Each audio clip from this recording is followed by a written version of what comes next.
Hello नमस्कार दोस्तों। तो 15 सितंबर को एक और एसएमई आईपीओ ओपन हो चुका है, हॉलमार्क ऑप्टो मैकाट्रॉनिक्स लिमिटेड का। तो जानेंगे हम कंपनी के काम के बारे में, कंपनी की आईपीओ डिटेल के बारे में, उसके बाद देखेंगे कंपनी के फाइनेंशियल देखेंगे, ग्रे मार्केट में डिमांड कैसी चल रही है, और अंत में बताएंगे अपना व्यू कि इस एसएमई आईपीओ में अप्लाई करना है या नहीं करना है। तो सबसे पहले देख ले रहे हम कंपनी के काम के बारे में। हॉलमार्क ऑप्टो मैकाट्रॉनिक्स लिमिटेड का जो मुख्य रूप से काम देख लिया जाए तो वह साइंटिफिक तथा इंजीनियरिंग इंस्ट्रूमेंट का निर्माण करती है, जो कि इंडस्ट्री तथा एजुकेशन की रिसर्च में काम आते हैं। तो इस प्रकार के इंस्ट्रूमेंट का निर्माण करती है। और इनके देख लिया जाए तो मैन्युफैक्चरिंग प्रोडक्ट में देख लिया जाए तो इमेजिंग इंस्ट्रूमेंट हुआ, मेजरिंग इंस्ट्रूमेंट जैसा आप स्क्रीन पर देख पा रहे होंगे, spectroscopy, analytical instrument, lab instrument, physics lab instrument, जैसा देख ही रहे लैब इंस्ट्रूमेंट और फिजिक्स इंस्ट्रूमेंट बहुत कई प्रकार के होते हैं। तो हम कुछ लेके ही आपको जैसे स्क्रीन में देख पा रहे होंगे, तो इस प्रकार के ये जो रिसर्च इंस्ट्रूमेंट होते हैं इनका निर्माण करती है। और उसके साथ में देख लिया जाए तो breadboard, optomechanics, optics, linear and rotation stage, और देख लिया जाए तो इंडस्ट्रियल ऑटोमेशन। तो इस प्रकार के ये है रिसर्च इंस्ट्रूमेंट का निर्माण करती है, जो कि जानते हैं कि साइंटिफिक और इंजीनियरिंग से संबंधित होते हैं। और देख लिया जाए तो जो कंपनी की मैन्युफैक्चरिंग यूनिट है तो वो देख लिया जाए एर्नाकुलम केरल में है। और कंपनी देख लिया जाए तो 800 से ज़्यादा प्रोडक्ट अपना यह स्वयं बनाती है। तो कंपनी का काम तो लगभग लगभग आपको समझ में आ गया होगा। अब देख ले रहे हम आईपीओ की डिटेल के बारे में। आईपीओ 15 सितंबर को ओपन हो चुका है, 20 सितंबर तक ये आईपीओ ओपन रहेगा। और जैसा देख रहे हैं जो प्राइस बैंड रखा गया है 40 रुपये पर शेयर का प्राइस बैंड रखा गया है। लॉट साइज देखते हैं तो 3000 शेयरों का एक लॉट है। और वहीं अगर टोटल इशू साइज देख लिया जाए एसएमई आईपीओ का तो 11.4 करोड़ का टोटल इशू साइज है। और इसकी जो लिस्टिंग है एनएसई एसएमई पर होगी। रिजर्वेशन देख ले रहे हैं तो जो मार्केट में करें इनके लिए 5.05% का रिजर्वेशन रखा गया है। और जो अदर्स है अदर्स के लिए 47.47% का रिजर्वेशन रखा गया। और रिटेल भाइयों के लिए भी 47.47% का रिजर्वेशन रखा गया। और जैसा हम बता ही चुके हैं कि जो आईपीओ है 15 सितंबर को ओपन हो चुका है। जो क्लोजिंग डेट है वो 20 सितंबर को रखी गई है। बेशक अलॉटमेंट है वो 25 सितंबर को आपको मंडे को पता चल जाएगा। और जो एसएमएस होते हैं क्रेडिट डेबिट संबंधी उससे भी पता चल जाता है। यदि आपके अकाउंट में पैसे क्रेडिट हो जाएंगे तो समझ लीजिए कि आपको आईपीओ अलॉट नहीं हुआ। यदि आपके अकाउंट से पैसे डेबिट हो जाएंगे तो समझ लीजिए कि आपको आईपीओ अलॉट हो गया। यदि आपको आईपीओ अलॉट नहीं होता तो 26 सितंबर तक आपके पैसे वापस आ जाएंगे। और जैसा यहाँ देख रहे हैं कि जो लिस्टिंग डेट है वो 28 सितंबर रखी गई है। और अगर आपको एक लॉट में अप्लाई करना है तो उसके लिए लगभग आपको 1,20,000 रुपये खर्च करने पड़ेंगे। रिटेल कैटेगरी में मैक्सिमम आप एक ही लॉट अप्लाई कर सकते हैं।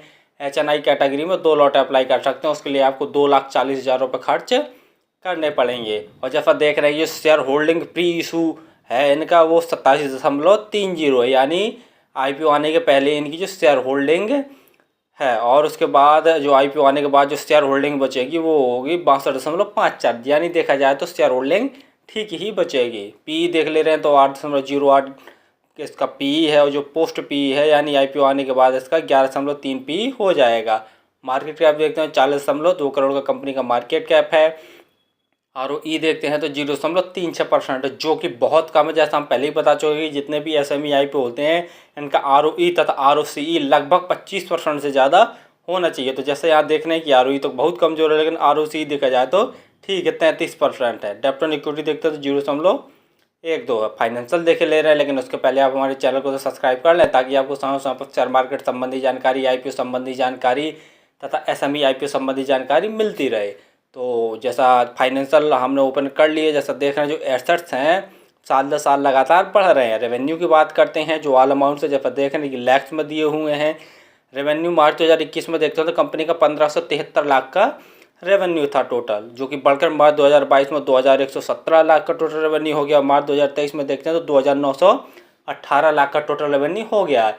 यानी टोटल रेवेन्यू देखा जाए तो साल दर साल काफ़ी अच्छी ग्रोथ देखने को मिल रही है। प्रॉफिट आफ्टर टैक्स देखते हैं तो अगर मार्च 2021 में देखते हो तो कंपनी को लगभग 68 लाख का प्रॉफिट हुआ था लगभग। और मार्च 2022 में 155 लाख का नेट प्रॉफिट था। और मार्च 2023 में देखा जाए तो 356 लाख का कंपनी ने नेट प्रॉफिट जनरेट किया। यानी प्रॉफिट देखा जाए तो साल दर साल काफ़ी अच्छा ग्रोथ कर रहा है। नेटवर्थ देखते हैं तो नेटवर्थ भी साल दर साल बढ़ रही है। रिजर्व देखते हैं तो मार्च 2021 में कंपनी के पास 688 लाख का रिजर्व था और मार्च 668 लाख का रिजर्व देख लिया जाए। मार्च 2022 में कंपनी के पास 803 लाख का रिजर्व हो गया था। मार्च 2023 में देखा जाए तो कंपनी ने अपने रिजर्व को घटाया है, यानी 439 लाख का टोटल रिजर्व बचा है कंपनी के पास। टोटल बोरिंग देखते हैं तो मार्च 2021 में 166 लाख की टोटल बोरिंग थी और मार्च 2023 में देखते हैं तो कंपनी के पास 133 लाख की टोटल बोरिंग बची है, यानी रिजर्व घटा है लेकिन टोटल बोरिंग भी घटी है, यानी ये कहीं ना कहीं पॉजिटिव पॉइंट वाली बात है। और जब भी चाहेगी अपने रिजर्व से अपने टोटल बोरिंग को कभी भी चुका सकती है। ग्रे मार्केट में अभी तक इसकी कोई भी डिमांड निकल के नहीं आ रही है और जब तक इसकी ग्रे मार्केट में डिमांड निकल के नहीं आ रही है मेरे हिसाब से तो देखा जाए तो SME IPO को अवॉइड ही करना चाहिए।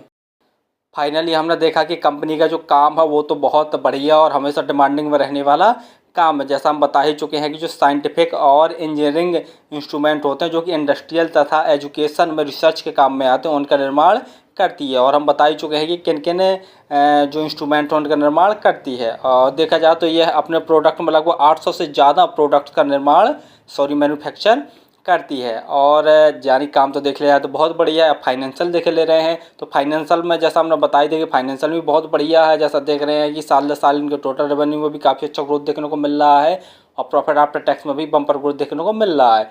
तीसरा पॉइंट देख ले रहे हैं कि जो इसका ग्रे मार्केट डिमांड है वो अभी बिल्कुल नहीं चल रही है, जो कि सबसे ज़्यादा नेगेटिव पॉइंट वाली बात है। जब आपकी कंपनी का काम सही है, कंपनी का फाइनेंशियल सही है, लेकिन ग्रे मार्केट में कोई डिमांड नहीं चल रही है, तो फिलहाल तो मैं इस IPO से बचूंगा, इस IPO में अप्लाई नहीं करूंगा और आपको भी सलाह दूंगा कि इस प्रकार के IPO में आप अप्लाई करने से बचें, क्योंकि ग्रे मार्केट में कोई डिमांड नहीं चल रही है तो हो सकता है कि आपको लॉस भी इस प्रकार के IPO में हो सकता है। बाकी तो सब ठीक है लेकिन ग्रे मार्केट में कोई डिमांड नहीं चल रही है, तो मेरी तो यही राय रहेगी कि इस प्रकार के SME IPO में आप अप्लाई ना करें। और फिर भी आप किसी भी IPO में अप्लाई करना चाहते हो तो एक बार स्वयं का एनालिसिस जरूर कर लिया करें, आपके या आपके जो फंडामेंटल एडवाइजर हैं उनसे सलाह जरूर ले लिया करें। धन्यवाद।